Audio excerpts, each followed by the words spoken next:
I have switched to soup. I have switched to pumpkin spice lattes. I am in the mood, like, for fall stuff. This is gonna be a long episode, I feel like. I'm not 100%, but maybe.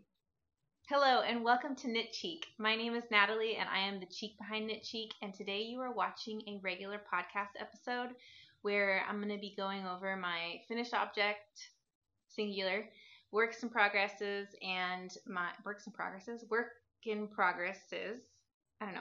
progress, and my acquisitions. So if you are new to my channel, I just got back from a vacation to Greece. I went for 2 weeks with my mom to Athens, Milos, and Paros.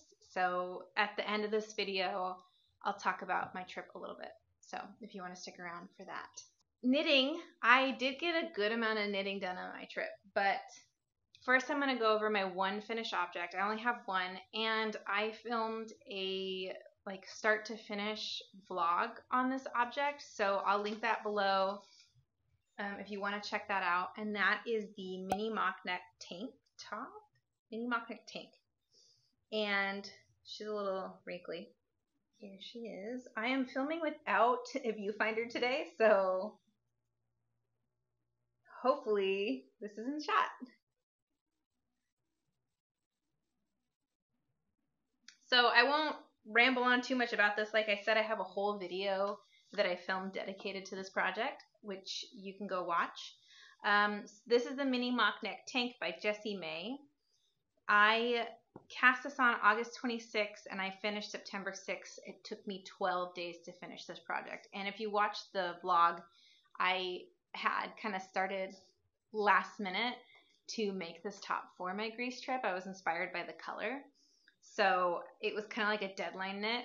So you can watch me count down the days and, go through the turmoil of wondering whether or not I was going to finish. I cast on a size medium, and then when I came to joining the front and back, realized that it was going to be too large. So the underarm stitches that I cast on, I actually cast on for a size extra small. So in hindsight, if I were to re-knit this, I would definitely knit a small instead of the medium. It is a little big, in the shoulder to pit area, and it'll gape. It's kind of weird. It's not bad, but I wore it on my Greece trip once, but I felt after a whole day of wearing it, I needed to steam it to get it to sit right, and I didn't have a steamer, so I only wore it one day while I was in Greece, but I did get some pictures, and I did like it, and I enjoyed wearing it in, I think it's Milos I wore it. Do I have anything else to say about this? I did wear it in Greece and my blog. I knit this in Amano's Sammy yarn, and it's like a cotton Pima yarn. It's really, really nice to work with. It's my favorite cotton yarn to work with, which is why I wanted to knit another project with this. I made the tip top tank in the clay color. I believe this color is called Deepest Ocean or something oceany. It's the only blue color like this though, so it should be pretty easy to figure out what color that was. I knit this with a little bit over 2 skeins. They're 50-gram skeins, and my total end project is 104 grams, but if I would have knit the size small, I think I could have gotten away with 2 skeins. So if I were to knit it again in a different color by Sammy Amano, I would definitely try to get away with using 2 skeins instead of 3. Not that it's a very expensive yarn, but it's nice to it's really satisfying to have a project that you have the perfect amount of yarn for. So yeah, that's kind of all I have to say. It took me 12 days to make this. I really enjoyed making it. I enjoy the end product. I would change things about it. The sizing is a little off, but for a full day of wear of it, it didn't get messed up until actually kind of wearing it throughout. It didn't even actually get messed up the day that I wore it. It was when I went to try to wear it again that the fold wasn't kind of sitting right after I had worn it for a whole day. So I don't know if that would be fixed by washing it and drying it, or just maybe a quick steam. But that is my finished object. That is my only finished object. For my works in progresses, I have I think I have 4. 1, 2, 3, 4. 1, 2, 3, 4. I have 4 works in progresses. I don't know if that's how you would say like a plural work in progresses. I have works in progress. That's it. That is it. So I have 4 works in progress. Sorry, that was like a eureka moment. 2 of them I haven't worked on because I kind of put them on hold to do the mini mock neck tank and to cast on a couple of vacation knits, which I haven't really talked about on here. I'll just briefly go over the 2 that I kind of put on hold, which I fully plan on finishing. This is my book club cardigan, and this is the same from when I showed it in my last episode 10, which was, I don't know how long ago, but here she blows. I don't know why I always say that. Here is my book club cardigan.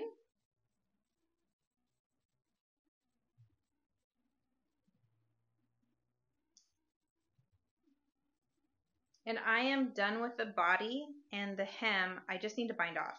I am very motivated to finish this. I love this. I have 4 more skeins, so 200 more grams of yarn plus this. I don't know if I'm going to have enough, honestly. I had already gone through this and found more yarn, but I only found 2 skeins in the, the dye lot. So I should have enough to finish the sleeves. I just don't know about the, button band, but we'll see. I'm not going to worry about it now. If I happen to stumble upon any Quince & Co. Lark gingerbread in the colored dye, in the lot dye, the color lot dye number 12, then I'll buy probably another skein of it or 2 just to be safe, but I don't know. I'm just not thinking about it right now. But I really love it. It's really cute. I really love the color. I feel like it's going to be really fun to wear this. And this is like one of my favorite things that I've ever made. And I've never made myself something that I've liked this much. So did I do the double knitting? If I did, it's really good and I can't tell. What do I have to say about this? I've talked a lot about this because I've been working on it since, I didn't say the day, but 94 days. I've been knitting this for 94 days. Like I said, I stopped probably a month ago because it's almost October 1st. Oh my God, it's almost October 1st. I think I stopped around the beginning of September to knit the mini mock neck tank and get my act together with some vacation knits because I wasn't going to take this bad boy to Greece. Sorry, it was too big for Europe. And I am not super familiar with sleeves and button bands, so like those things are not things that I felt comfortable knitting on the go. So I guess I'm not putting this back in the bag because Peaches is sleeping on the bag. I knit the book club cardigan in a knit along, which I did not finish in time. I think it ended in August, but I also started late. But even if I started on time, I probably wouldn't have finished it just based on how this is going. I am very motivated to finish it. It's not like I stopped for any reason other than I was going on vacation. What else? So a lot of the knitters who knit this in the knit along did run out of yarn or said that they ran out of yarn. So I just wanted to say on here, like, if you're going to knit it, make sure you buy extra yarn because that seemed to be a very universal thing that was happening. I don't want to blame the pattern because I think, when you knit with a different yarn than the pattern calls for, there's always a risk of like the yardage not being the same because of grist or I don't know what have you. So, but just know that I think most people, like if you normally order an extra skein, order 2. I don't know, but just do some research on the project page and just make sure that you have enough yarn, or knit it with something in stash that you have more than enough yarn to knit it with. There's my disclaimer. Love the pattern though. The other project that I am working on that I kind of put on hold is my Camisole No. 4, and I don't think that I've ever showed that on the YouTubes. I'm not very far. I cast on the fronts, the backs, I joined together. It's looking real, there's really not a lot to show. Let me see if I can get this a little bit closer.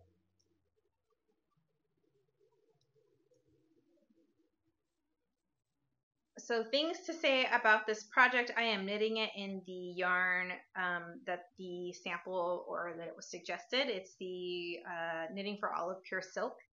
And I started off by knitting a size medium, I think, which is funny because that's what happened with the mini mock neck tank too. Yeah, I started with the size medium, realized it was too large, and so ended up casting on the underarm stitches for a size small. So I keep making these like Frankenstein like sizes like between small and a medium, which is kind of like I feel like where I'm at anyways. Like I'm pretty small chested, but I like my bust is actually not that small for someone with like a small chest. I don't know. So I like the way medium fits. Usually I like room. I don't like things to be fitted. And this was just too oversized as a medium, so I sized down, and it still feels like it's going to be flowy. So, like flowy enough. And the swatch did grow, so I'm not worried about that it'll be too small. What else do I have to say about this? I cast this on differently than in the pattern. I had found someone else's project that did like thicker straps, and I really liked the way that looked, so that's my plan with this. Instead of doing the I-cord straps, I'm going to do like a thicker strap because my leaf top that I knit, which is cute, but I don't like finicky, like messing around with the slinky straps, so I thought I would make something with a more, I don't know, I was really groping my shoulder just now. I wanted to make something with a more substantial strap. I cast this on August 19th, and I have been knitting it for 40 days, but I think I also took a break about a month ago. I can't believe it's been a month. I feel like it really flew by of going on vacation. The week of prepping for vacation, then I was gone for 2 weeks, and then the week of recovering from said vacation, but also like wanting to continue to knit my vacation knits because I had been knitting them, is where I'm kind of at. So I feel like I took a month break from these two projects, which I am a new non-monogamous knitter. Is that how you would say that? Like I used to be a monogamous knitter, and now I'm a polyamorous knitter. Is that? I don't know if I can use that term for knitting, but I have multiple projects going on, and that is new to me. Before I started this YouTube, I was very monogamous in my knitting, which didn't like, I feel like it had so many negative connotations in my knitting. Like it led to a lot of like gaps in knitting or like things that just, I don't know. It wasn't good for my creative brain and for me to like make things. So I have since ditched that, mostly because of YouTube, just seeing that other people were doing it, and I was like, oh, you can do that? Like, that's awesome. I also do that with books. I read more than one book at one time, and I like that too. So if you're not trying it, I don't know, try it. Anyway, so for me, like to put things on hold feels weird. Like, I don't know, but I'm okay with it and I like it. I like that I have so many options, and like where I'm at with the book club cardigan, I need to do my tubular bind off, and that's like, oh, well, you know, I might not have the time to do that, or I don't want to sit down and do that. I have like stockinette stitches, stockinette projects. I have this project, the Camisole #4. I feel like what's stopping me from starting that again is that it's fall. I don't know, but I don't want to put it on hold until next year. That seems insane. But I don't know. I have like a feeling that that's what's going to happen because it just, but what if I forget like how to knit it? I guess I wouldn't, but I don't know. I just have fears. Like, what if my gauge changes? And I've knit in the round, so really all I have to do is just knit the body, and then, so I don't know. Maybe it's something that I could just keep as a background, like mindless knit, instead of trying to cast on another mindless knit, which I don't know how that's going to work out because I have a lot of socks in mine. So I don't know. I'm torn because I want to finish it because I don't want it to like sit for that long, but I definitely know that there are some people on YouTube who show their projects and that have sat for like a project that sat for that long, but that feels really hard for me to accept. So we will see how I process that. That being said, it is still warm in Southern California. I could totally get wears out of this, but it's just like in my brain, I have switched to soup. I have switched to pumpkin spice lattes. I am in the mood like for fall stuff. And so like to knit a summer knit feels weird, but I know I could style it with stuff. I know I would get wear out of it. until like winter, which it doesn't get that cold here in winter, but it's, you know, cold enough that I'm not going to be romping around in a little tank top. Anyways, I've been rambling about my guilty conscience about that. I have 2 more works in progress, which I am currently actively knitting and trying to finish, and motivated to finish. I am going to start with my Cuff Club Colorwork sock by Summer Lee, and that is in my little Delaque mesh bag, which I took 2 of these, same size, to Europe with me, to Greece, and this was one of my projects that I brought with. I cast it on, and then I was like, oh, I'm going to quickly do the color work, and that way all I have to do on the plain is knitting the heel and the round, things I know how to do. That was my plan. So if you watched my vlog about the mini mock neck tank, part of that I was also knitting the color work of this sock, which I had to rip out because I couldn't get it over my heel. This is my first time knitting colorwork socks, so like I had known the difficulties that came with it, but I didn't. I was victim to the problems of colorwork socks. It did not fit over my heel. I did size up a needle. I'm knitting these in 9-inch circulars, so I bought a size up of the 9-inch circulars, and it still was too small. So what I did is I ripped it out, and then I knit it inside out, which felt weird because it never really felt like the sock didn't want to stay inside out, but like just the part I was knitting was inside out, so the floats like have more space. And I still had to rip back like one section where the floats were longer and like redo it and really stretch it, because that it fit, but it was like a snag almost. When I put it over my heel, I could feel it like tugging.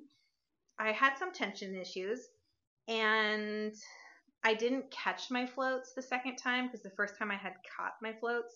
The second time I didn't, except I think in one row where there was like a 10 stitch gap, and then I caught the floats because that's too big for my tootsies to get stuck in there. But for like 6 stitch gaps, 7, I don't know, 7 if there was that many, but I didn't catch floats.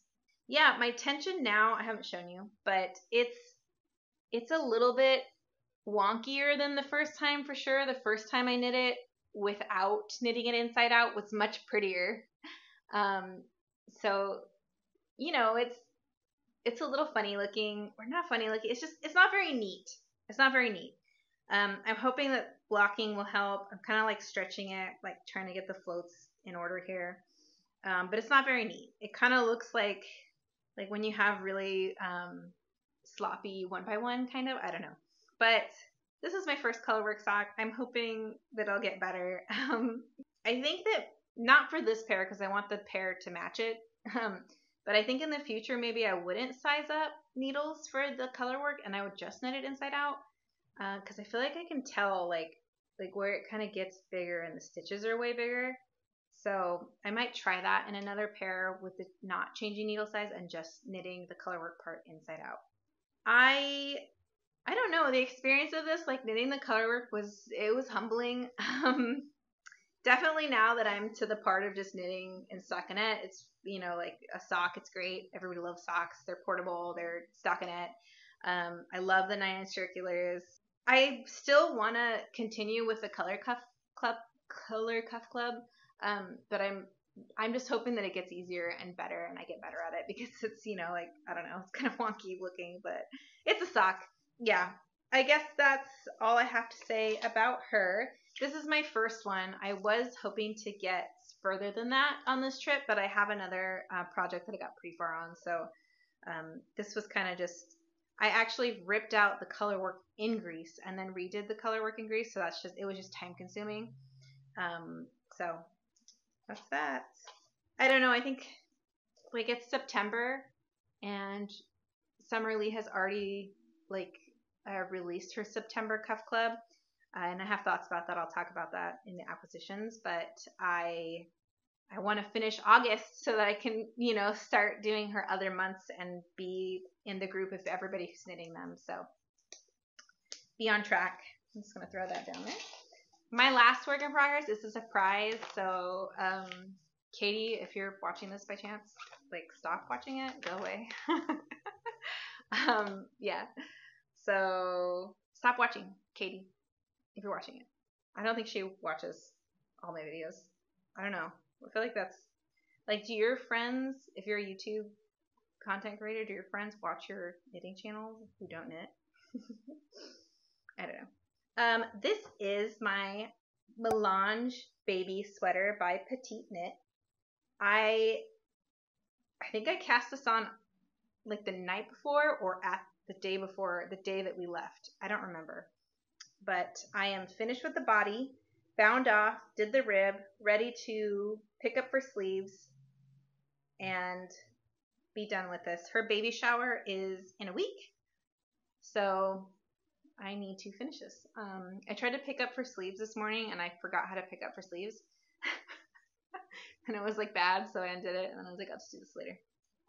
That's another thing I've learned is like, if you're not, I don't know. That's why it's nice to have multiple things, because sometimes you're just not in the right headspace to do something, and it's just nice to have a sock to fall back on. When I cast this on or gauge swatch for it, I was apprehensive because I didn't love the swatch. I don't have it. But the melange and the swatch did not, I wasn't convinced. Like, I was like, oh, this doesn't really look like,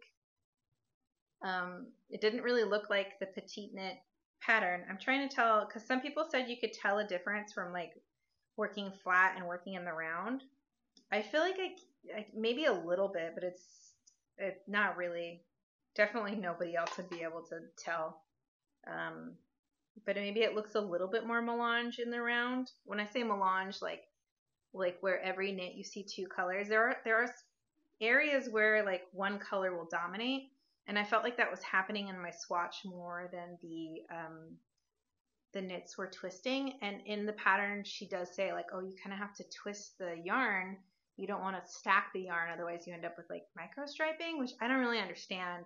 And I was trying to twist the yarn at some points, and then I stopped and I realized like there was no difference, so I stopped doing that because it was like extra work.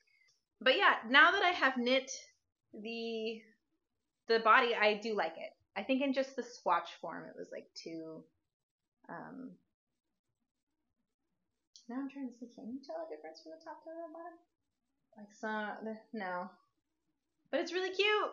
I'm kind of worried though, because I feel like this is too big for a baby. Like this looks like a top, I don't know baby sizes. I don't know anything about children. But this seems like this is a big baby. Is this how big babies get? Like this is supposed to be size 3 to 6 months, and this is non-blocked. So I'm stressed out that this is too big, but I measured the bust, and let me remeasure it, but it was smaller than the finished bust circumference, which is good because I'm going to block it and it's superwash. It's not too big. Yeah, it's smaller than the bust circumference of the size that I'm knitting. So I don't know. I guess like 3 to 6 months babies are this big. I didn't know they grew that fast. It's also a drop shoulder, so these are gonna drop, and then like it's meant to be oversized. But I don't know, I'm really excited. I really want to finish this. It's really, really cute. It's so cute. I wanted to knit her like a gender neutral because I think she's planning on having more kids, so she could keep using it. The yarn is Cascade 220 Superwash, and I bought that at Boku Yarns. I had talked about that in my vlog, how I went out there and picked up some yarn. It's a local yarn store in Laverne, and I really liked it, and I cannot wait to go back. So, yeah. Oh, let me tell you when I cast it on and how many days I've been knitting this. So, I didn't do that for the socks either. I'm trying to be better about that. These socks I have been knitting for 25 days. And the baby sweater I've been knitting for 22 days. So I feel like this is pretty good progress. Almost all of this I did in Greece. I think I did the hem the week I got home. Very motivated to finish this. I would love to give it to her at her baby shower, which is not a week. It's in 9 days. So I think I'm good. I'm just going to continue to make a mess on the floor. That's all I have. Right? Those are all my works in progress, and for acquisitions, I do have some yarn to show you. As far as like my plans that I want to knit in the future, I'm not really thinking about like what I want to knit next because I'm pretty motivated to finish what I have. Other than the Colorwork socks, I am very committed to my Falls Plan video that I posted a couple weeks ago, and me going over the projects that I planned for the fall. So if you want to go watch that, I will link it below. Other than that, really the only thing on my mind is finishing the projects that I'm currently knitting, the book club cardigan and the 2 smaller ones, and then maybe squeezing that Camisole No. 4 in there as well. That should be pretty quick. And so for the Summerly Cuff Club, she did come out with the September sock, and I really like it. But I really like the all-over Colorwork version of it. And after knitting this first pair of Colorwork socks, I don't know if I can handle that yet. And September is over. Like, it's over. I'm not going to finish the August socks by the end of September probably. So my thought is that I'm going to skip September and cast on whatever she comes out for October. And then maybe in the future knit the September socks because I really did like them and I really would like them. And I picked the colors for them, but I don't know. I don't feel like I'm ready for full Colorwork socks yet. Maybe my next pair will go more smoothly. But I will show you the yarn. I was not feeling very confident after knitting that first Colorwork sock, and I was like, I have got to get better because I ordered so much yarn for the Colorwork socks because I was so excited about the Cuff Club and the idea of like doing one a month and like having 12 pairs of socks at the end of the year with all sorts of like cute colorwork on it. And I went ham on buying yarn for this. So I was like, oh my God, I bought so much yarn and I don't know if I'm going to be able to do this. It's not going well. So that's why I'm like trying to be really optimistic. I'm like, no, it's going to get better. But I cannot do an all over Colorwork sock next. But like I bought so much. Why did I do this?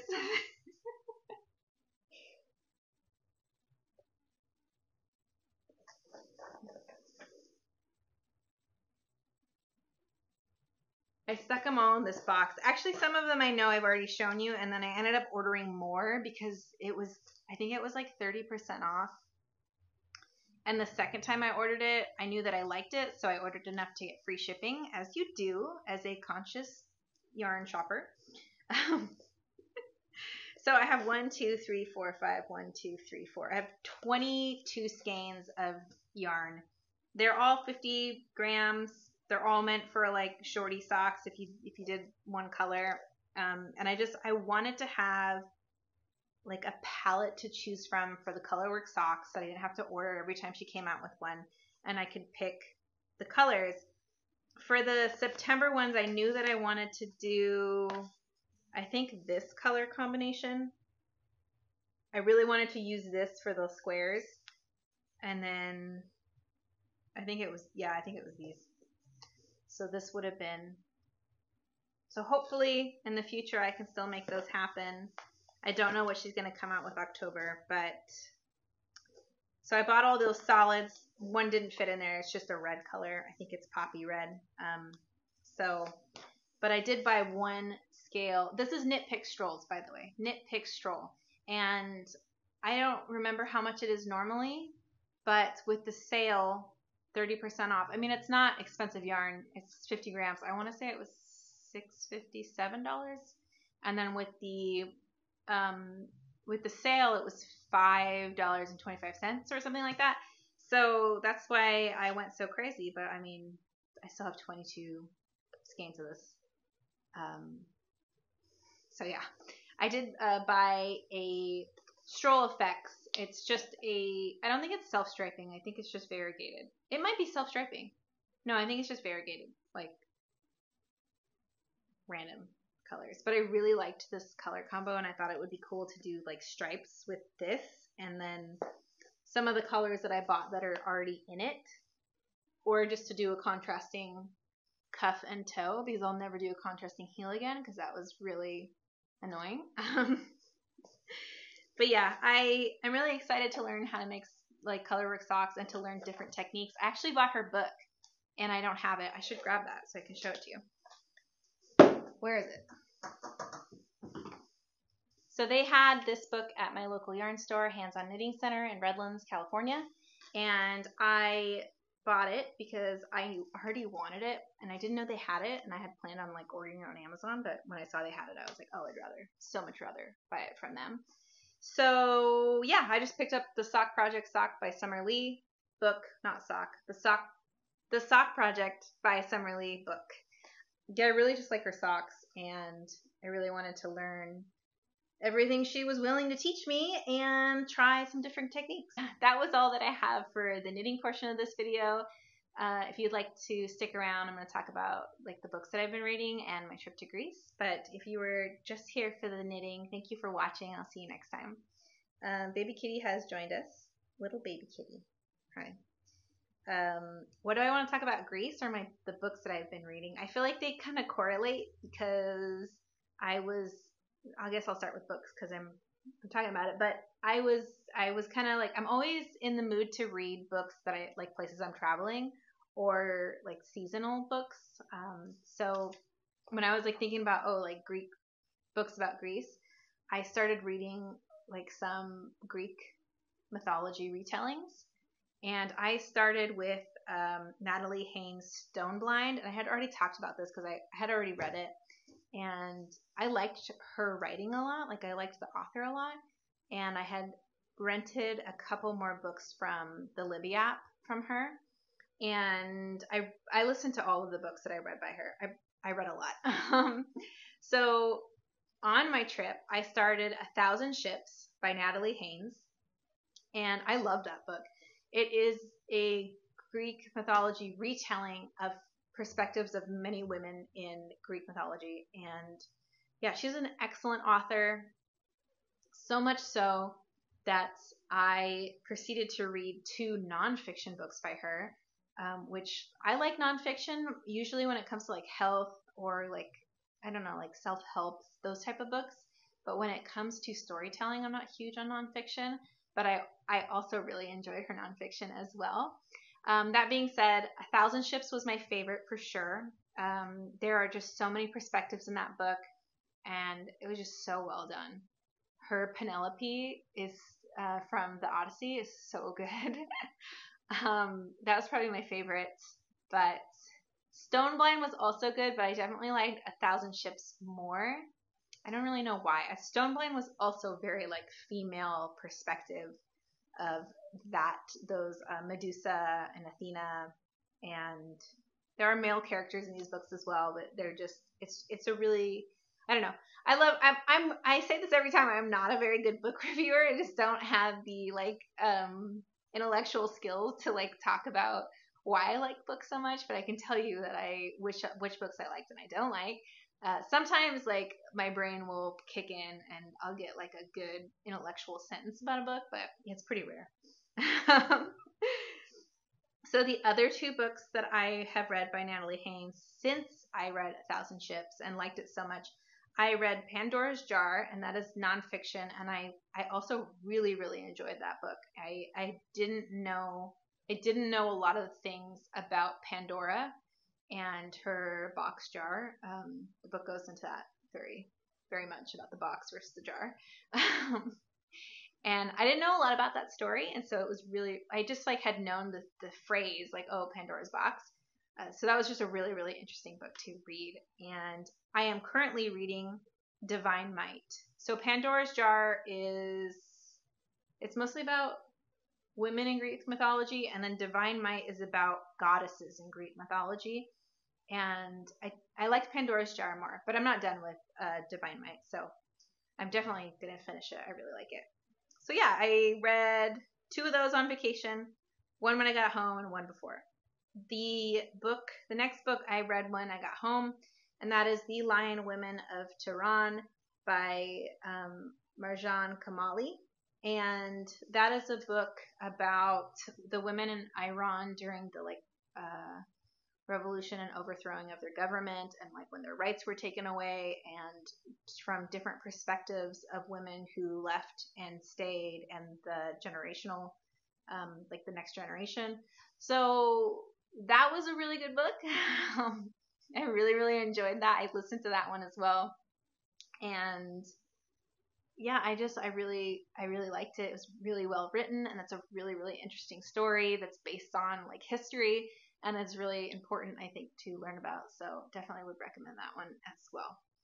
So that one I read when I got back. These are apparently not in order. I had read Remarkably Bright Creatures by Shelby Van Pelt a while ago. I don't know when, a couple years ago, and I loved it. And then my book club picked it. So I reread it while I was on vacation. But I'm lying because I listened to it on the plane home, and our travel day home was like when I left my hotel room to when I got home was 27 hours. And I listened to this book from start to finish during that day, but I was so tired that I kept falling asleep while listening to it. And I've never done that before. Like my headphones were in, book on full blast, and I would wake up like 20 minutes later like, what? Like I'm still listening to this? So I don't know. I don't know how much of it really made it through, but I had already read it, so it's okay for book club. But it's just such a good book. It's told from multiple persons' perspectives, and it's a book where like it's from different perspectives, and then everybody kind of eventually comes together. And those are my favorite type of books. I don't know what that's called, but I love them. And one of the perspectives is from an octopus, which sounds insane, but it's so good. Like it's really good. Love that book. I knew I loved it before I read it because I had already read it.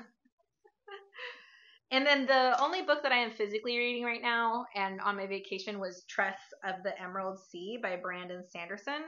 And I keep doing this to myself where I rent books from the library for 2 weeks that are too long. Like a 500-page book is too long for 2 weeks, and like you can't renew them because they're new. And I keep doing it, and then I don't finish, and I'm like shocked.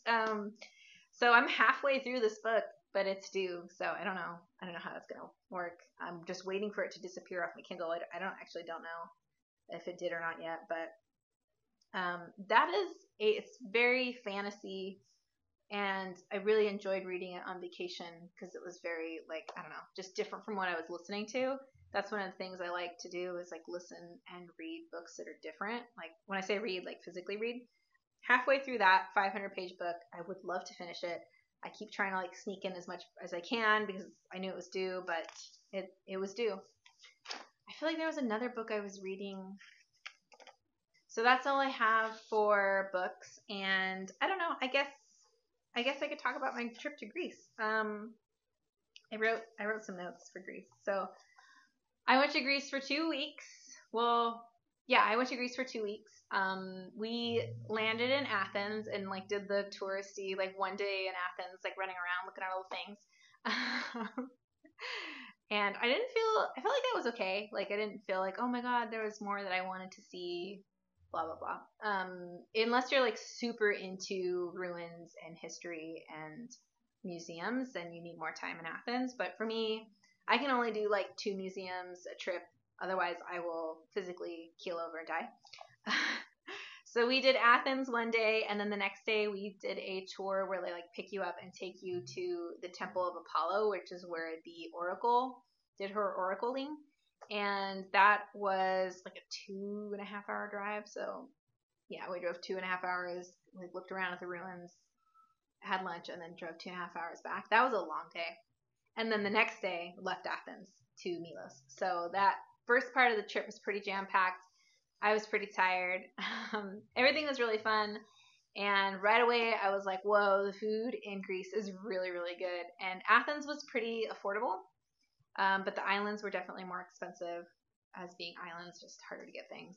So yeah, we landed in Paros, got to our Airbnb. I was like immediately overwhelmed by like how many cats there were, just nonstop taking pictures of cats. The Airbnb host was like, if you take pictures of cats the whole time you're here, you're not going to do anything else. And I was like, that's fine by me. So I think we were in Milos for like 3.5 days, 4 days, 4 nights, 3.5 days. Did all the things that were on my list except for a boat tour to part of the island is inaccessible to like cars, so you either have to take a boat to it or hike to it. and the weather was bad. Like the sea was really choppy, so we didn't end up having to do that or getting to do that. But I did do some cliff jumping from the famous, I'm not going to try to pronounce any of the names because I forgot and they're hard to pronounce. But there's like a famous, like really rocky, like alien looking beach area that people cliff jump and like hang out. I don't know, take Instagram photos at. It's very Instagrammy. And then we ate our way through Milos. I was in the sea every day that we were on those islands. I went swimming, which was amazing. I was really trying not to get sunburnt and be good about the sun, but I definitely got color. Even though I was wearing sunscreen, it was just, we were just in the ocean, the sea, constantly. So that was Milos. Did I say that I was traveling with my mom to Greece, which was a really cool experience to travel with your mom to a place like, I don't know, I really enjoyed it. The next island we went to was Paros, and Paros is my favorite. Paros has my heart. I would love to go back to Paros. We stayed in an Airbnb like across the bay from Nausa, which is a really, really cool town. If you go to Paros, that's where I would suggest trying to stay near, because that was my favorite town / area. And there was like plenty of beaches. Paros was a bigger island than Milos, and we were in Paros for like 5 days, and we did not see all of Paros, so I don't think we ever made it to the south. We did like a lot of the northern part of it. We saw the port city Lefkis, which is like a inland city, and then we did Antiparos, which is like a little baby island where Tom Hanks lives. Sorry to let everyone know where you live, Tom Hanks. It's very well known. And like you take a 10-minute ferry there. We rented a car on both islands. You have to rent cars, so if that's out of the question, don't go to the islands because you just can't really get around without renting a car. And Milos was hard to drive because people drive crazy there, but Paros wasn't. I don't know why. I also drove a stick in Milos, and then we ended up paying extra for an automatic in Paros just because Milos was so hilly, and like there's no stoplights anywhere on either island. I never saw a stoplight, so like when you're on a hill and you're like trying to turn, but there's no stoplight and people are just freaking flying. I was like, yeah, let's pay the extra 60 euros for an automatic car. But Paros ended up being way easier to drive in, so if I had to switch, I probably would have switched. Anyways, my takeaways from the trip, honestly, were that I am obsessed with Greek food. It is the best food. I spent 2 months in Italy and like 100% Greek food. Greek food is better than the food that I had in Italy. I am so sorry, Italians, for saying that, because I know you're really prideful of your food, but that's just my opinion. But I'm sorry. The Greek food was phenomenal. I only really ever had one bad thing, and that was because I went to like a chain to get like a pie for breakfast, and that wasn't good. But everything else that I had in Greece was great, and a lot of it was amazing. So my biggest takeaway from Greece is the food and the cats. Like, I love their what do I want to say? Their attitude towards cats. Like, they're really not treated as pests. Like, they take care of the outdoor cats.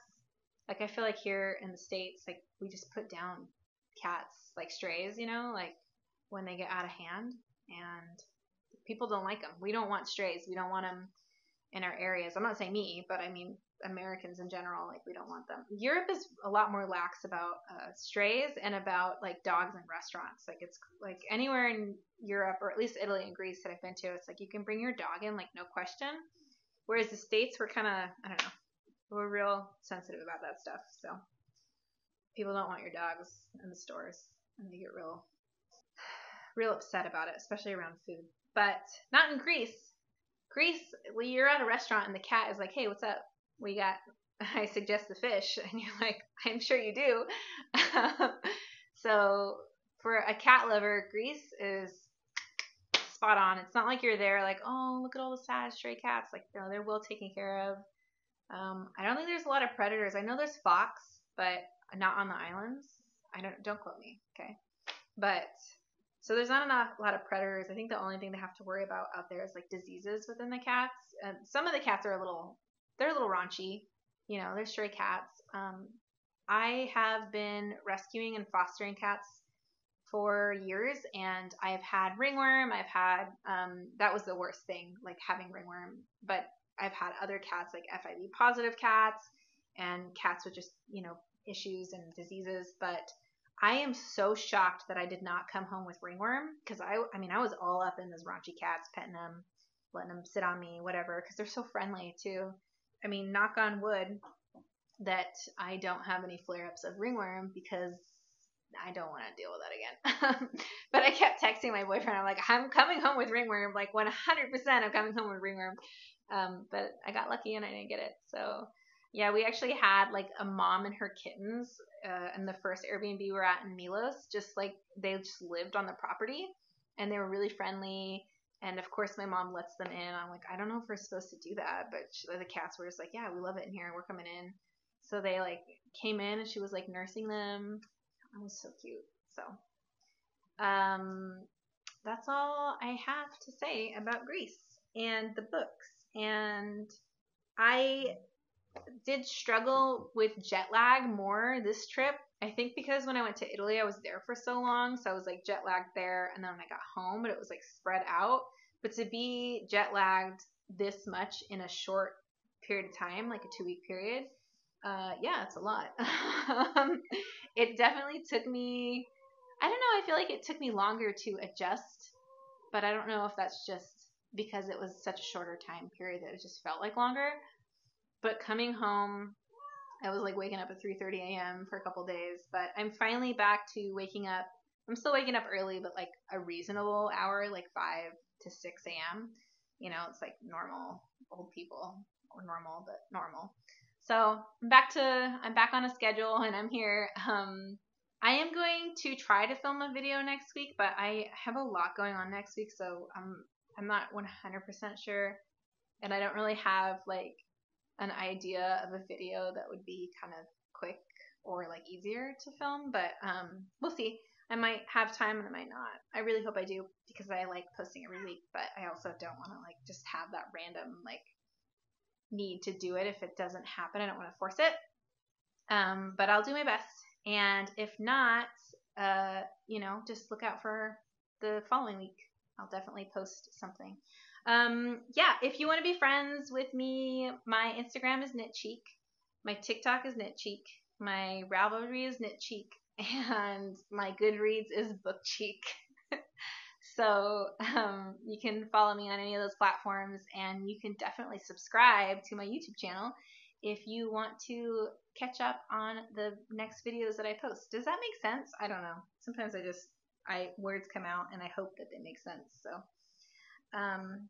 you met baby kitty. Peaches is here. If you're wondering, I don't know if you can see her. I'm like really, really getting into petting her. But you want to help me say goodbye? Yeah. This is my vocal one. So, yeah, I have 2 cats. I used to do like a whole spiel as an intro, but I hated doing it, so I stopped. Thank you so much for watching, and I will see you next time.